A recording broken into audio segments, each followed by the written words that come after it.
எங்களோடு இருக்கக்கூடிய இளைஞர்கள், ஏராளமான இளைஞர்கள் தங்களுடைய சொந்த வாழ்வின் சுகங்களை தூக்கி எறிந்து விட்டு வந்தவர்கள்.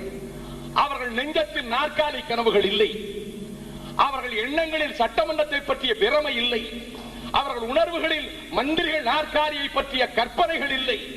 அவர்கள் தமிழ், தமிழ் மொழி, தமிழ் இன மேம்பாடு, விடுதலை, மறுமலர்ச்சி, அதற்காக தங்களை ஒப்படைத்துக் கொண்டவர்கள். ஒரு தியாக தணலிலே இருந்து பிறந்திருக்கக்கூடிய இயக்கத்துக்கு தங்களை ஒப்படைத்துக் கொண்டவர்கள். ஏற்றுக்கொண்ட கருத்துக்களை சமரசம் செய்வதும் எனக்கு வழக்கமில்லை. ஏற்றுக்கொண்ட கருத்துக்களை விட்டுக் கொடுத்து பிழைக்க வேண்டும் என்கிற அவசியமும் எனக்கு இல்லை. நான் கோட்டை நாற்காலி கனவுகளில் வாழ்ந்து கொண்டிருப்பவனும் அல்ல. ஆனால் ஒரு மாபெரும் இளைஞர் கூட்டம் என்னோடு தோளோடு தோள் சேர்ந்து நிற்கின்றது. என்னோடு லட்சக்கணக்கான இளைஞர்கள் என்னை தலைவனாக அல்ல, தங்கள் சகோதரனாக, தங்கள் சகாவாக, தங்கள் தோழனாக என்னோடு அணிவகுத்து வந்து கொண்டிருக்கின்றார்கள். அந்த படையினுடைய எதிர்காலத்தை மட்டுமல்ல, அந்த படையை இன்னும் நான் வலியுடையதாக்க வேண்டும். அந்த படையினுடைய ஆயுதசாலையினுடைய வலிமையை நான் பெருக்க வேண்டும். அறிவாயுதத்தின் மூலம் பெருக்க வேண்டும். பகுத்தறிவு தன்மான உணர்வின் மூலம் பெருக்க வேண்டும்.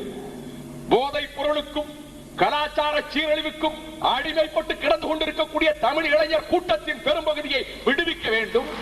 அவர்களை கட்டுப்பாடு உள்ளவர்களாக நான் அழைத்து செல்ல வேண்டும்.